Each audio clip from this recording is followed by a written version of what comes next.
Alright.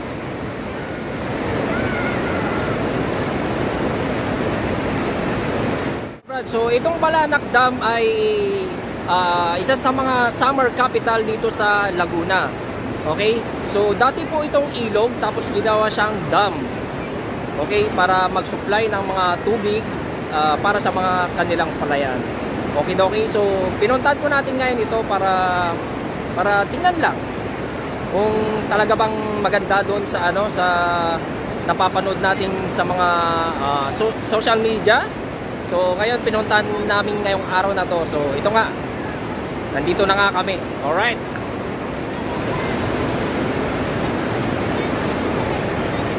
Yan.